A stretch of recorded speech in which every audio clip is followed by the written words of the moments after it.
특별히 우리가 어버이 주일로 지키게 되겠습니다. 이 어버이 주일이 우리가 이렇게 다가오면은 또 우리 어버이들에게 가슴에다가 카네이션 꽃을 이렇게 꽂아 드립니다. 오늘 강단에도 보니까 어버이 주일이라서 그런지 이렇게 참 아름다운 형형색색의 카네이션으로 이렇게 이제 장식되어져 있는 것을 보게 됩니다. 본래 이 카네이션이 이렇게 어버이날, 어버이 주일날 이렇게 이제 사용되어진 그 유래가 있습니다. 1908년도에 미국 버지니아주 웹스터라고 하는 이 동네에 이 감리 교회가 있었는데 그 감리 교회에 슬픔을 당하였습니다. 그 슬픔이 뭐냐면은 26년 동안 그 교회에 주일학교를 성실하게 섬겨왔던 이 교회의 어머니와 같은 역할을 했던 이 저비스라고 하는 이 부인이 세상을 떠났습니다. 그래서 그동안에 그분의 가르침을 받던 이 학생들이 중심이 되어져 가지고 그 저비스 부인의 그 아주 고결한 이 신앙의 인격, 이 교회의 어머니와 같은 역할을 잘 하시고 이 천국 간 이번에 이 장례 예식에 다 찾아왔습니다. 그랬을 때에 이 저비스 부인의 딸이었던 안나가 카네이션을 준비했어요. 빨간 카네이션을 준비해서 거기에 온 모든 이 조문객들에게 일일이 카네이션 하나씩 나누어 드렸어요. 이 딸이 이 카네이션을 나누어 준 이유는 그 어머니의 사랑, 그 어머니의 은혜, 일평생 이 교회를 위해서 헌신하고 충성하셨다. 그래서 사람들로부터 후배들로부터 마치 육신의 어머니와 같은 이 존경을 받는 자신의 어머니를 오래도록 기억하기 위해서 그렇게 그 딸이 이 카네이션을 준비해서 그렇게 이 조문객들에게 나누어 주었다는 것입니다. 바로 이 일을 계기로 해서 이제 미국 정부가 어머니 날을 제정을 하게 된 겁니다. 제정을 했는데 바로 이 1914년에 미국 의회에서 5월 둘째 주일을 어머니 날로 정하자. 이렇게 해서 미국 의회에서 공포를 해서 그때부터 5월 둘째 주일이 되면은 이제 어버이 주일로 그렇게 지키게 되었습니다. 우리나라 역시도 각 한국 교회들이 이 어버이 주일을 지키게 된 것은 1940년 해방되던 그 이듬해 5월 둘째 주일을 이 어머니 주일로 지켜오다가 1960년대에 와서 이 어머니 주일이 어버이 주일로 이렇게 바꾸어 지금까지 이렇게 지키게 오게 되었다는 것입니다. 이것이 이제 이 어버이 주일을 지키게 된 유래와 이 계기가 된다는 것을 제가 말씀을 드리고 있는 것입니다. 우리가 이 성경을 보게 되면은 우리 하나님의 자녀, 하나님의 이 백성들에게 있어서 두 가지 섬김의 대상이 있습니다. 그 먼저 하나는 하나님에 대한 섬김입니다. 하나님 앞에서 믿음의 삶을 살아가는 겁니다. 하나님을 얼마나 잘 경외하느냐 하는 이것이 우리 크리스천에 있어서 굉장히 중요한 믿음의 사명 가운데 하나고요. 또 하나의 섬김의 대상이 있다면 그것은 바로 우리를 낳아주시고 우리를 길러주신 이 부모님에 대한 섬김입니다. 그래서 부모님에 대해서는 공경이라는 단어를 쓰죠. 하나님께 대해서는 하나님을 경외한다는 단어를 쓰지만 부모님에 대해서는 공경한다 하는 이런 단어를 이제 쓰게 되는 것입니다. 특별히 오늘 이 본문에 보게 되면은 이 공경의 의미가 무엇인가에 대해서 아주 간단하게 말씀하지만은 이 한 절 말씀이 아주 강력한 메시지로 다가오는데 바로 그것은 바로 부모를 경혈히 여기는 자는 이 저주를 받는다는 겁니다. 참 이 표현은 굉장히 무서운 표현이 아닐 수가 없습니다. 특별히 우리가 이 본문 마지막 그 짧은 한 절이지만 후반부에 보면 이렇게 말씀하지 않습니까? 모든 백성은 아멘할지니라 그랬습니다. 아멘할지니라. 그러니까 모세가 지금 모압 평지에서 곧 이제 가나안 땅에 들어가야 하는 이스라엘 백성들에게 마지막 그가 최종적으로 남긴 메시지 내용들을 모아 놓은 것이 바로 이 신명기서 말씀입니다. 그러니까 지금 이 이스라엘 백성들이 약속의 땅 가나안에 들어가기 직전에 그들이 약속의 땅 가나안에 들어가서 어떻게 살 것인가? 그들의 삶의 여러 가지 준칙들, 그 준칙들을 모세가 최종 정리해서 집약해서 해서 결론적으로 던지는 메시지들 가운데 하나가 바로 부모에 대한 공경. 그래서 부모를 경홀히 여기지 말라. 이 메시지를 그가 지금 하고 있다는 겁니다. 이스라엘 백성에 있어서의 이 가나안 땅은 성지입니다. 성지. 굉장히 성스러운 땅입니다. 그리고 그곳에 들어가면 그냥 약속의 땅에 들어갔다고 해서 그냥 자유분방하게 살 수 없는 땅, 이 거룩한 땅, 하나님의 약속을 성취한 축복의 땅, 그 땅에 들어가서 그들이 아무렇게나 살 수 없는 그 이유에 대해서 여러 가지 강령과 지침들을 주시는 가운데에 우상을 섬기지 말고 이웃의 경계별로 옮기지 말고 또 뭐 맹인이 가는 길을 잃게 하는 그런 죄를 저지르지 말고 이런 삶 속에서 여러 가지 필요한 이런 지침서를 쭉 말씀하는 중에 16절에서 바로 오늘 모세가 이스라엘에서 하신 말씀이 뭐냐면 부모를 경혈히 여기지 말라.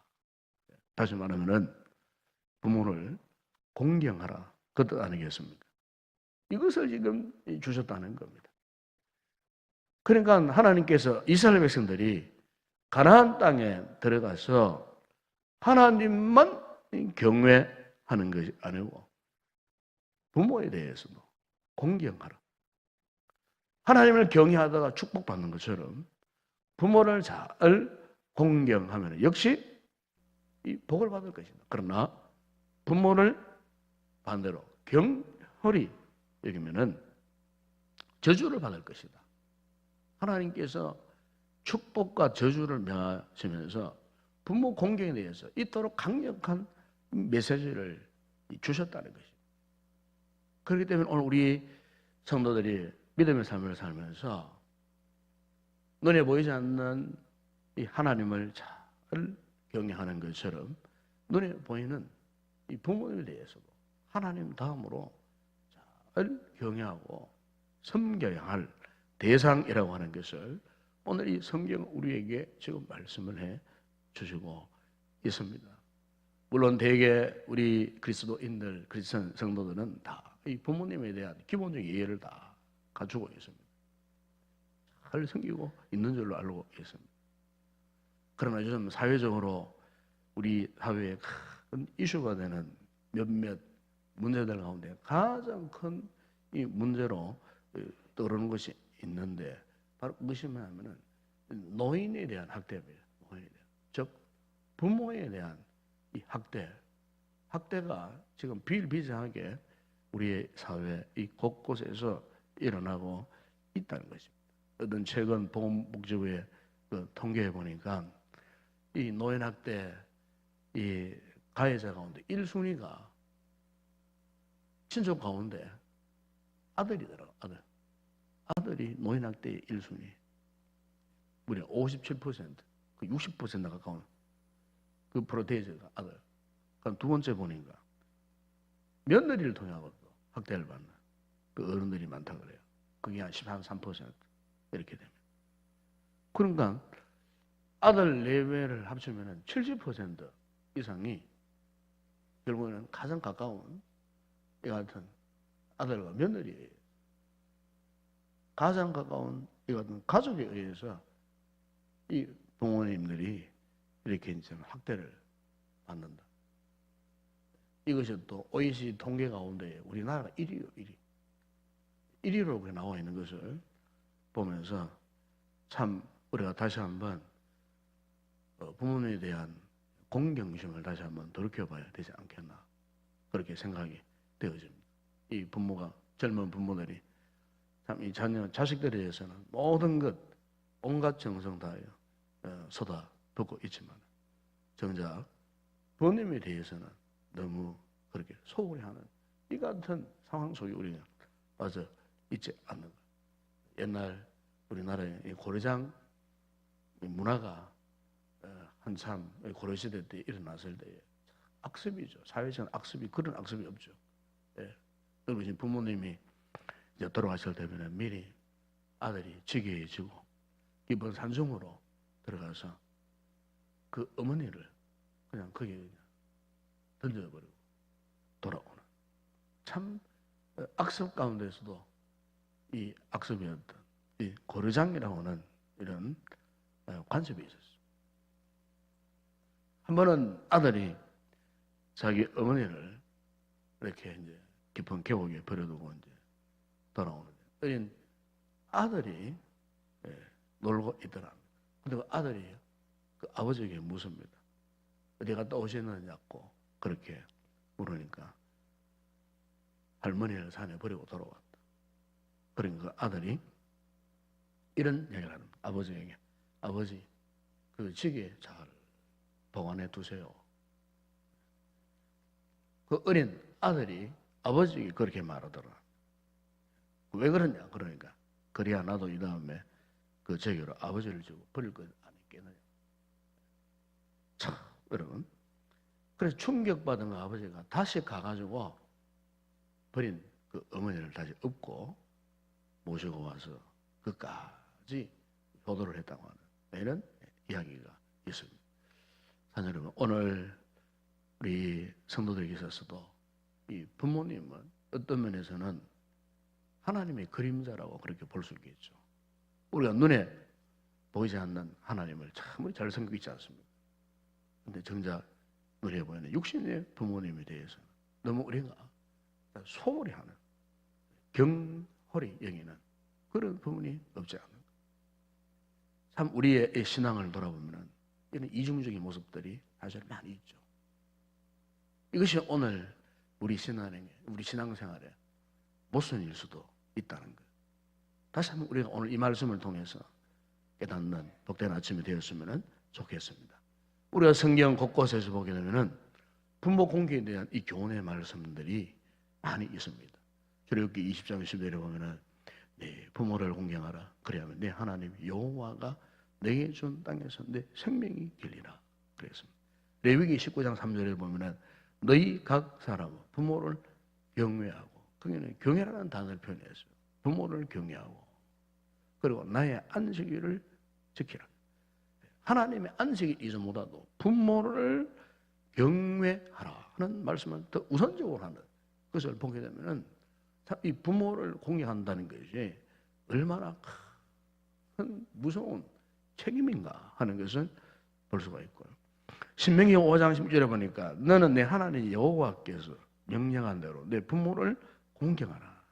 그래야만 내 하나님 여호와가 내게 준 땅에서 내 생명이 길고 복을 누리리라 그랬습니다. 잠언 23장 25절에 보면 내 부모를 즐겁게 하며 너를 낳은 어미를 기쁘게 하라 그랬습니다. 잠언 30장 17절에 보면 아벨을 조롱하며 어미 순종하기를 싫어하는 자의 눈은 골짜기에 까마귀에게 쪼이고 독수리 새끼에게 먹히리라. 이처럼 우리가 이 성경을 보게 되면은 하나님을 경외하는 것하고 부모님을 공경하는 것하고 이렇게 거의 동일선상에 놓고 지금 말씀하고 있다고 하는 것을 우리가 볼 수가 있습니다. 하나님께서는 바로 이렇게 부모 공경을, 하나님을 경외하는 그 다음에 아주 중요한 준칙으로 우리에게 말씀해 주고 있다는 것을 우리가 보게 됩니다. 오늘 우리가 이 어버이 주일날 이 새벽 아침에 우리가 다시 한번 그동안 또 우리 이 자녀들이 그동안 부모님에 의해서 우리가 어떻게 섬겨왔는가, 정말 우리가 이 말씀의 의도대로 우리가 정말 하나님을 경외하듯 부모님을 이렇게 우리가 참 믿음으로 공경하는 이런 마음을 우리가 품고 이렇게 잘 섬기고 살아왔는가. 참 자녀들 입장에서는 돌아보면 참 부모님 앞에 여러 가지 많은 허물들이 많습니다. 정말 저도 그렇고 아마 여러분도 그럴 겁니다. 부모님에 대해서 우리가 최선을 다하지 못한 참 불효 아닌 불효를 행한 참 하나님 앞에 그렇게 짝이 없는 아마 그와 같은 모습들이 우리 자녀된 우리 모든 성도들이 아마 있을 거예요. 이날 아침에 우리 이 말씀 앞에 정말 우리의 그릇된 모습, 행여나 우리가 잘못한 이런 모습들 있으면은 참 우리가 주님 앞에서 회개를 하고 다시 한번 우리 부모님에 대한 그 은혜와 사랑을 다시 한번 기억하고 부모님에 대한 믿음의 성김의 모습을 다시 회복해야 할 줄로 믿습니다. 우리 하나님을 경외하듯이 부모를 공경하는 그와 같은 모습. 살아계실 때에 우리가 참 열심을 다해서 부모에 대한 섬김을 잘 할 수 있는 그런 복된 믿음의 성도들이 될 수 있기를 소망합니다. 이 아침에 다시 한번 우리가 주님 앞에서 우리의 그릇된 모습들, 자식으로서의 올바라 살지 못했던 이 같은 모습들, 아들이면 아들, 또 며느리면 며느리, 딸이면 딸, 우리가 정말 하나님 앞에서 다시 한번 우리의 모습을 다시 한번 자각하고 부모 사랑, 부모 공경에 대한 새로운 마음을 회복해가는 그런 복된 믿음의 성도 되시기를 주의 이름으로 축원드립니다.